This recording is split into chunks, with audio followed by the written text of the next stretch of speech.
Halo, selamat malam, Dokter Ariel. Malam-malam. Ya, ya. Ya, gimana kabarnya? Baik. Baik. Gimana? Ada yang bisa saya bantu mungkin? Ya, saya menarik dari Dokter Ariel barusan menjahit kepala anjingnya yang terluka Iya, siap. karena tertusuk pagar duri karena mengejar anjing betina, dan kemudian karena anjingnya Dokter Ariel sudah ngebet ingin kawin. Oke, yang menarik di sini adalah gimana? Apa yang kira-kira bisa kita lakukan terhadap Seruput kopinya dulu dong. ya seruput kopi? Nah, gimana? Apa yang menarik kira-kira bisa? Saya kan kebetulan Dokter Ariel adalah seorang residennya di bagian psikiatri. Ya. Jadi kemudian aspek residen psikiatri adalah aspek tentang kejiwaan.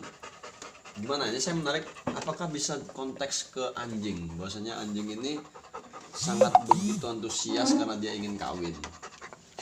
Apa yang kira-kira bisa kita lakukan? Ya, pada dasarnya kan semua makhluk hidup ingin bereproduksi, ingin apa namanya? Memiliki keturunan ya. Insting. Oke. Jadi ya harus dikondisikan, tapi bisa dibilang ya ini kayak orang sebenarnya ya konfidensial sih, kayak orang RM Ya. kan dia tetap berjalan ini seksnya, Apa RM? retardasi mental. Oke, retardasi mental. Jadi Ya kita bisa belajar sih dari anjing ini yang ya mungkin bisa, kalau nggak dapat betinanya bisa dibantu masturbasiin kalau dokter Raymond mau. bisa dibantu masturbasiin. Memang bisa. Oke. Maksud saya tadi adalah selain kemudian Dokter Ariel bilang mungkin bisa dibantu masturbasiin. Aspek yang lain selain dimasturbasiin itu kira-kira gimana berdasarkan Cari betinanya. cari betinanya. Kemudian gimana caranya? Apa yang diharapkan dari cari betinanya tersebut? Apa yang diharapkan dari cari betina? Ya supaya dia bereproduksi. Reproduksi. Ya, reproduksi. Apakah ada cara khusus supaya kemudian betinanya itu bisa berlangsung dengan baik? Ya, jodoh-jodohan juga sih. Jodoh-jodohan juga. Dia kemarin dijodohin sama yang golden juga, tapi udah golden terawat, nggak maunya sama anjing liar. Jadi ya begitulah jadinya. Nah, ini menarik. Dikasih golden sesama golden. Ya, ini adalah suara anjingnya Dokter Ariel yang begitu bersemangat sedang ingin kawin. Oke. Dikasih golden, Ya. tetapi dia tidak mau, malah mencari anjing liar.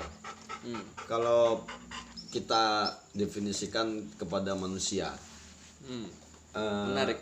ini menarik. Jadi kira-kira ada nggak kira-kira manusia yang seperti itu? Sudah dikasih bagus-bagus, kalaupun Dijodohin lagi. dijodohin. Nah, kalaupun ada yang seperti itu, biasanya apa aspek psikiatrinya di situ? Apa yang terjadi? Ya, yang namanya cinta ya, Cinta. nggak bisa Kita bicara soal cinta. Oke. Ya, jadi dari nafsu anjing jadinya ke cinta manusia. Ya nyambung aja sih. Ya. Karena memang gimana ya? Mungkin bukan secara fisik sih. Oke. Kalau dari anjing ini, Hmm, dari feel. dari feel. Ya, dia kan mencium bau itu betinanya. Jadi cocok nggak sama yang gue mau gitu. Ya. Jadi manusia juga begitu.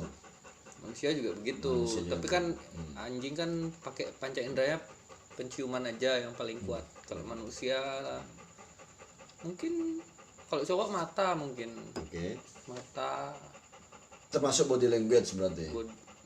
body language, mata, terus Ya mungkin manusia lebih panca inderanya kelimanya lebih main sih. Lebih main. Ya. Jadi apakah ada aspek di mana hati ternyata tidak bisa dipaksakan, pemikiran terhadap cinta? Sangat ada. Ya. Buktinya anjing aja dijodohin nggak mau. Dijodohin. Apalagi manusia. Benar.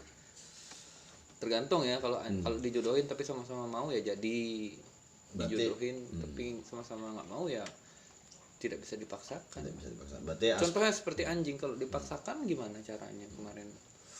Berarti selain cinta, sesuatu yang berhubungan dengan manusia, perasaan tidak bisa dipaksakan. Ya betul. Jadi hal-hal yang dipaksakan adalah hal-hal yang membuat hal yang negatif.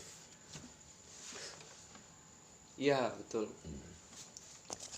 Mungkin ada kira-kira wejangan sedikit yang mungkin bisa diberikan oleh Dokter Ariel untuk bagi orang-orang yang merasa dalam kehidupannya itu selalu dipaksakan, tanda kutip, dalam menjalani kehidupan. Apapun itu, Ya. dari orang tua, dari siapapun ya. Ya. Ya.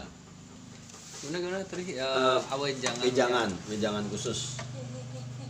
Jadi ya semua yang dipaksakan kan pasti intinya egonya pasti ada it-nya, tidak, kalau dari psikoanalisis ya it-nya itu pasti bertentangan dengan apa yang dipaksakan. Jadi ego yang bermain, mekanisme pertahanan ego yang akan bermain di sana. Jadi ketika it tidak terpenuhi, dipaksa oleh superego, siapapun itu superegonya, akan terjadi konflik. Ya. Manifestasi dari konflik bisa macam-macam. Bisa ya tergantung pola asuh juga ada, bisa mekanisme pertahanan egonya bisa macam-macam, bisa marah-marah, bisa memendam, bisa menyalahi diri sendiri. Dia mungkin buat orang yang merasa dipaksakan, Selalu merasa dalam kehidupannya, selalu merasa seperti saya melakukan ini itu, selalu merasa kayak dipaksakan oleh lingkungan, mungkin untuk keluarga, lingkungan. Ya, silakan. ya itu harus aware, namanya aware.